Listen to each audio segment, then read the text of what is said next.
Antes de nada quiero dejar claro que hablo de la propia experiencia, pues yo nací en una iglesia pentecostal antes de volverme un pastor reformado.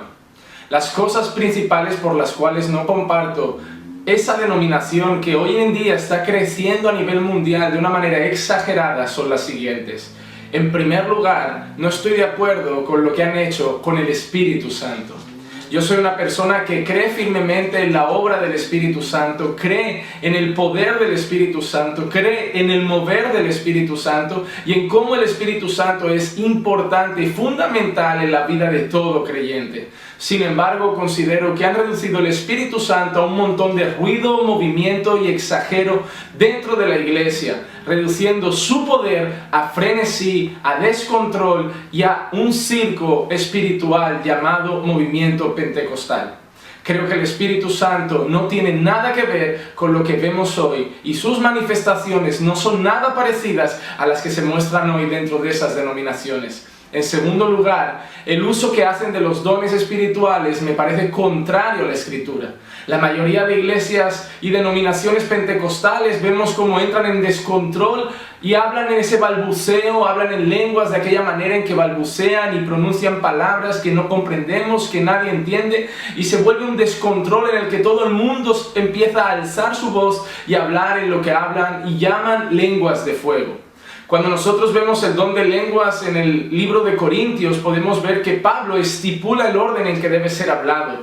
Pero no vamos a entrar en qué tipo de lenguas son esas, que es un tema aparte. Pero si ellos consideran que las lenguas de las que Pablo hablaba era ese balbuceo, tenemos que entender que Pablo estipuló un orden diciendo que cuando alguien hable lenguas, hable uno, hable dos, o como mucho tres, siempre uno después del otro, y si no hay intérprete, que se calle la iglesia. Pero hoy vemos cómo entran en descontrol, empiezan a hablar todos a la vez en lenguas, la gente glorifica a Dios, y la pregunta que deberías hacerle es, ¿glorificas a Dios por qué? Si no entiendes nada de lo que está pasando.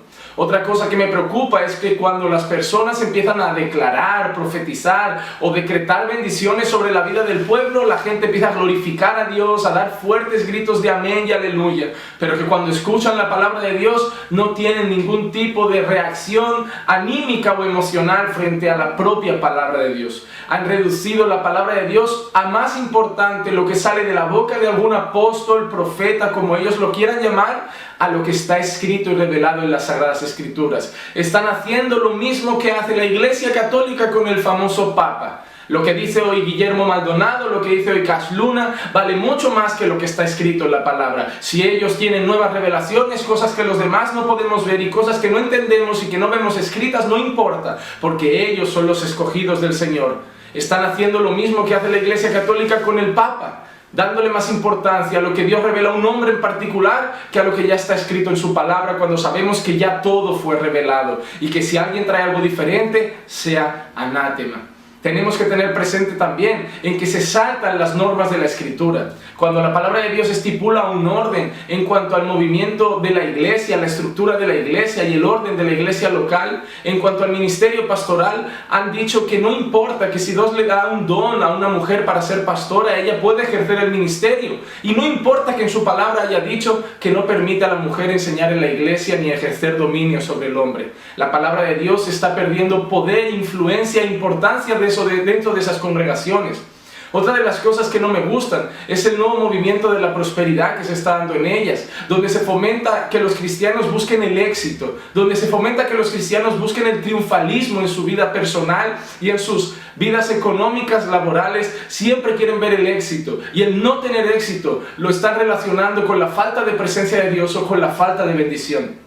Tenemos hombres y malos llamados apóstoles, como es el caso de Maldonado, que ellos siempre han enseñado que cómo vas a bendecir a otra persona si tú no eres primeramente bendecido, que cómo vas a ayudar a prosperar a otra persona si tú no eres primeramente prosperado, y distorsionan la palabra de Dios creando creyentes que son egoístas y simplemente buscan su propio éxito y no asimilan el fracaso. ¿Qué pasa con el apóstol Pablo cuando dijo que él aprendió a gozarse en la abundancia y también en la escasez? ¿Qué pasa con el profeta Habacuc, que dijo que aunque la higuera no florezca, aunque los campos no den fruto y aunque no haya nada en el granero, con todo él se alegraría en el Señor y se gozaría en Dios? ¿Qué pasa con esos hombres? La escritura ya no tiene peso en sus vidas. Otra cosa que no me gusta es el nuevo movimiento en cuanto a decretar y a declarar. Se pasa en el día atando, se pasa en el día desatando, se pasa en el día declarando, se pasa en el día decretando, y nosotros no entendemos que lo que Jesús nos enseñó es que no estamos aquí para declarar, para decretar, para atar o para desatar. Lo que Cristo nos enseñó, y sobre todo en Getsemaní, es que nuestras oraciones solo tienen que terminar de una manera, y es: hágase tu voluntad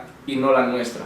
Otras cosas que no entiendo es la aceptación de ministerios y oficios de nuevo, como el caso de profetas y apóstoles. Durante siglos no han habido ninguno, pero parece que ahora es moda, que ser pastor es algo pequeño, ser maestro es algo pequeño, ser evangelista es algo pequeño, y todo el mundo tiene que ser apóstol. Se les están dando grados de importancia y popularidad a los hombres, y se está desplazando la gloria de Dios y colocando sobre esas personas. Los apóstoles de hoy, los profetas, se están volviendo el nuevo becerro de oro de esta generación. De otra manera, también estamos viendo cómo distorsionan la palabra de Dios y todo lo reducen a promesas y pactos, diciendo que Dios es un Dios de pactos. Pero ahora yo te llamo a ver cuántos pactos hay en la propia Escritura. Si ves que Dios va haciendo pactos con todas las personas, o que ya sus pactos estaban establecidos. Dios no está aquí para hacer pactos contigo de que si tú le das 100, Él te dará 1000. Eso no es bíblico, y eso no es la iglesia de Cristo. Esos son principales motivos por los cuales no frecuento esas iglesias. Cuando llegan el Espíritu Santo, lo llaman y lo claman a Él para que Él descienda en esos lugares, y cuando teóricamente el Espíritu Santo llega, entran en descontrol. Y ellos siempre nos apuntan a nosotros y nos dicen que si nosotros tuviéramos al Espíritu Santo podríamos sentir esas mismas cosas. Pero yo me pregunto, si la palabra de Dios dice que uno de los frutos del Espíritu es el dominio propio, ¿cómo ese mismo Espíritu que trae dominio propio, tú me dices que también te descontrola y te hace perder el control y el dominio sobre ti mismo? Están contradiciendo la palabra de Dios, están tirando la revelación de las Escrituras a la basura, y han hecho un nuevo movimiento en el cual solo se busca el éxito, solo se busca el Dios de su propio vientre, y donde se está adorando a todo menos al Dios de las Escrituras. No comparto el movimiento pentecostal, doy gracias a Dios por un día salir de él, y espero que todos puedan buscar en su palabra y saber que lo que importa es lo que Dios dice y lo que está escrito, y no lo que les están diciendo en otros lugares. Sola Escritura, busquen la palabra de Dios, escudriñen en ella, y muchos de ustedes otro día estarán dando gracias a Dios por haber salido de sus movimientos que no tienen fundamento en las enseñanzas de Cristo. No caigan en falsas enseñanzas, no caigan en falsas herejías, y huyan de esos falsos maestros, de esos falsos profetas, de esos falsos apóstoles, y vuelvan a la senda antigua, vuelvan al camino de la palabra de Dios.